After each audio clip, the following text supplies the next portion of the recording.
નમસ્કાર મિત્રો, સ્વાગત છે તમારું મારી યુટ્યુબ ચેનલમાં। મિત્રો, હાલમાં સોશિયલ મીડિયા ઉપર જે આ વિડીયોની ક્લિપ અત્યારે ખૂબ જ વાયરલ થઈ રહી છે તે અત્યારે આ મમતા સોનીની ક્લિપ છે।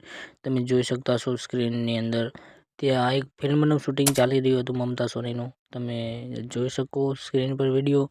આ રિયલ હકીકત નથી, ત્યાં શૂટિંગમાં દેખાડવામાં આવે છે આવી ક્લિપો। અને મિત્રો, અત્યારે સોશિયલ મીડિયા પર આવા ઘણા એવા વિડીયો વાયરલ થતા હોય છે, પરંતુ આ એક મૂવીનો વિડીયો છે તો કોઈએ ખોટી ખરાબ કોમેન્ટ કરવી નહીં। તમને વિડીયો કેવો લાગ્યો તે તમારું મંતવ્ય કોમેન્ટની અંદર જણાવી શકો છો। અને મિત્રો, જ્યાં ફિલ્મનું શૂટિંગ થઈ રહ્યું છે તે ફિલ્મનું નામ છે આભાસ, મૂવીનું નામ છે। તો અત્યારે લગભગ ફિલ્મ રિલીઝ થઈ ગઈ હશે, મને એટલી બધી ખ્યાલ નથી થઈ છે કે નથી થઈ, પણ તમે જોઈ શકો આવી રીતનું વિડીયોમાં શૂટિંગ થતું હોય છે તેમના।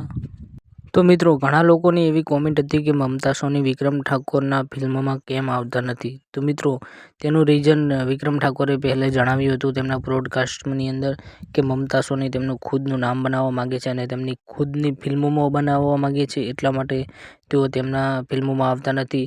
ઘણા લોકોની એવી પણ ઈચ્છા છે કે મમતા સોની અને વિક્રમ ઠાકોરની ફિલ્મ આવે। કેટલા લોકોની ઈચ્છા છે તે તમારું મંતવ્ય કોમેન્ટ બોક્સની અંદર અવશ્ય જણાવો। અને હા મિત્રો, અમારી ચેનલ પર નવા હોય તો અમારી ચેનલને સબસ્ક્રાઈબ કરો, તેથી તમને આવા જ નવા વિડીયો જોવા મળશે સૌથી પહેલાં અમારી યુટ્યુબ ચેનલની અંદર।